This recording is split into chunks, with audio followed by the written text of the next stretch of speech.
Hey there, welcome back or to the channel. My name is Brendan and this is Brendan's Outdoors, a channel focused on vehicle-based outdoor exploration. Some people call it car camping, some people call it overlanding, but whatever you call it, it's fun. Whether you're in a fully built 4x4, crossover, a passenger car, a camper van, or whatever you've got, these things have been useful for me out there on the road and on the trail.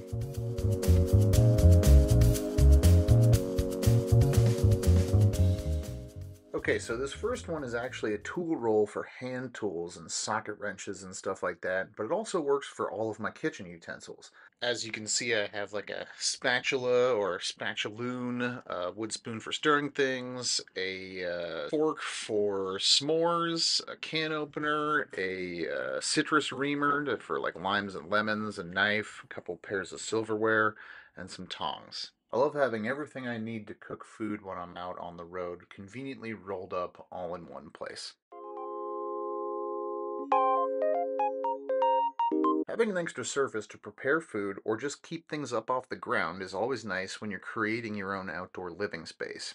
I have 3 folding tables in several sizes. The largest from King Camp is nice and big, and the other smaller one is from a company called Portal.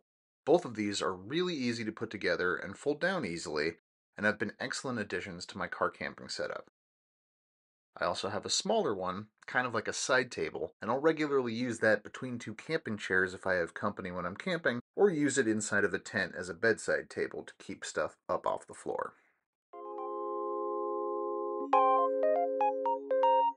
So for the longest time, I was using 16-ounce green Coleman propane bottles like everyone else, but you just have to toss those when you're done, which is wasteful. Then I found a chain of sporting goods stores in the Bay Area called the Sports Basement that sells these smaller Flame King refillable bottles, and members, or basementeers, can exchange empty canisters for new ones for free.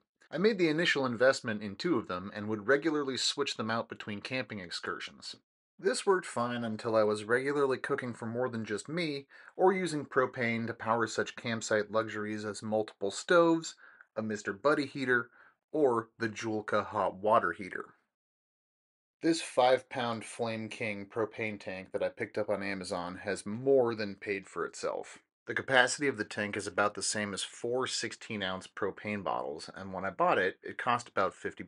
When I take it to propane places to fill it up, sometimes they just laugh and fill it up for free, but when they do charge me, it's never been more than $6. Compare that to the $39 for a 4-pack of non-refillable Coleman bottles, and the fact that you can get propane pretty much anywhere in the United States while you're on the road. This 5-pound Flame King tank was a no-brainer. If I wanted to, I could even use the 5-pound tank to refill the smaller 1-pound Flame King bottles myself using a refilling adapter.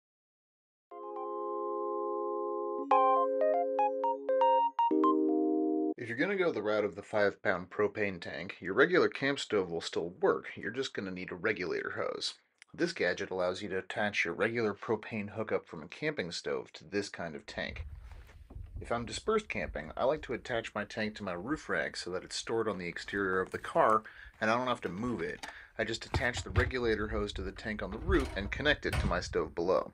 While this does limit where I can put a stove relative to the tank, I could always take the tank off if I wanted to, or get a longer regulator hose. But for me, it's more about the convenience of having a tidy cooking system and simplifying the cooking process.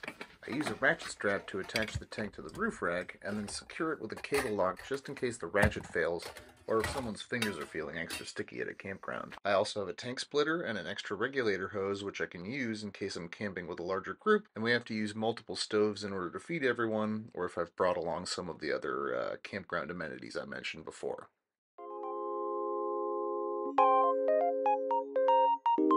Having something to cook food outdoors is essential to the camping experience. I like to cook on an open flame sometimes, but I always carry some kind of stove with me depending on the type of trip I'm taking, what kind of food I plan to make, and how many people I'm camping with.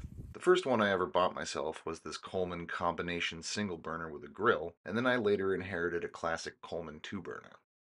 The stove with the grill is great because I make a lot of burgers, hot dogs, sandwiches, and tacos while I'm camping, especially by myself.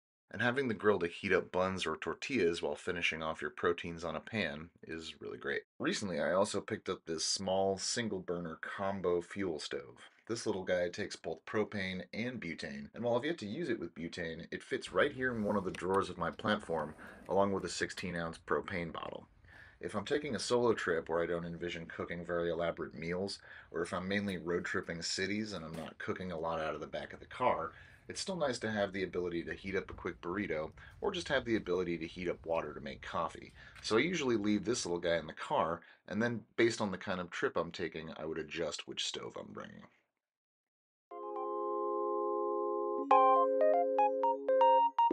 I currently own two of these Reliance 7-gallon Jumbo-Tainer water jugs, and they work fine, except for the fact that the air intake valve on the older version that I have is simply a plug like you would find on a squirt gun. This means that if you're going somewhere that has running water, like an established campground, and you're traveling with them empty, you'll have a reliable way to contain water when you get to where you're going. If I'm going dispersed camping, however, and I need to bring all my own water with me, I found that this squirt gun-like plug is insufficient at keeping water inside the jug when it's jostling around in the back of the car on dirt roads or traveling between elevations. Since I've purchased these, Reliance has updated the air valve to a screw cap. I can't speak to its effectiveness, but hopefully that's an upgrade. I recently picked up a Scepter water jug which uses better gaskets and closures on the air valve to solve this problem. I lost 2 gallons of capacity, but the next time I go camping, I won't end up with a lake in the floorboard of my car. Plus, the pour spout is a lot easier to unscrew and drop the hose into for my USB faucet. When I'm set up to sleep inside the car, I leave my water jug behind the driver's seat and run a 7-foot silicone hose out of the cap and through the car to this USB faucet in the back. The faucet came with a short length of hose, but I found this longer one on Amazon so that I could leave the jug behind the seat and just drop the hose inside. This way, I don't have to lug the heavy jug in and out of the car, and when I set up the kitchen, I just undo the pour valve on the jug and drop the hose inside. The hose attaches to this USB faucet pump that pulls water through the hose and into water bottles or into this collapsible sink so that I can do simple dish cleanups on the road. This is a really quick solution to add running water to your car camping setup.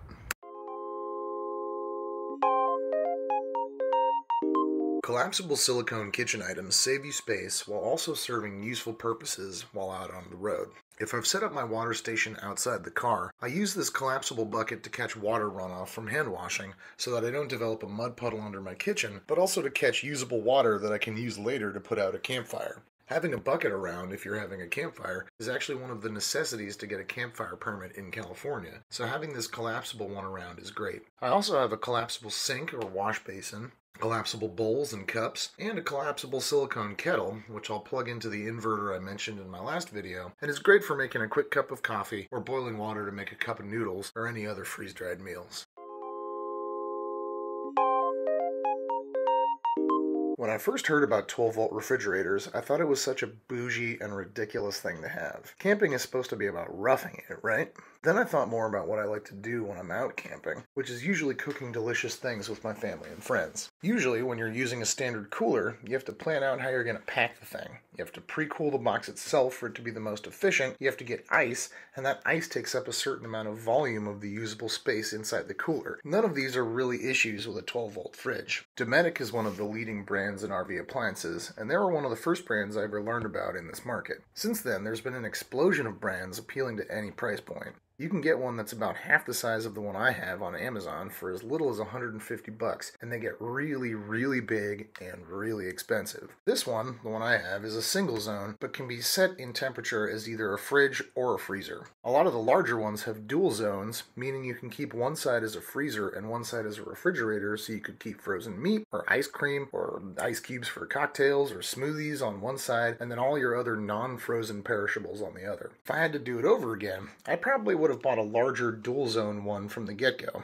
as this one is just a 35-liter single zone unit. It's a pretty good size for me on a solo trip, or for a couple people for a couple of days, but I could see being in the market for a larger one that also has a freezer. Beyond the camping application, having a fridge in the car is great, just in general. For example, let's say you need to go to the grocery store, but you also have a bunch of other errands to run that day. You could hit the store first and keep anything perishable in the fridge while you complete your task without anything spoiling or melting, or for keeping your lunch, drinks, or other groceries nice and cool during daily driving. You could also use it in an emergency in case your power goes out.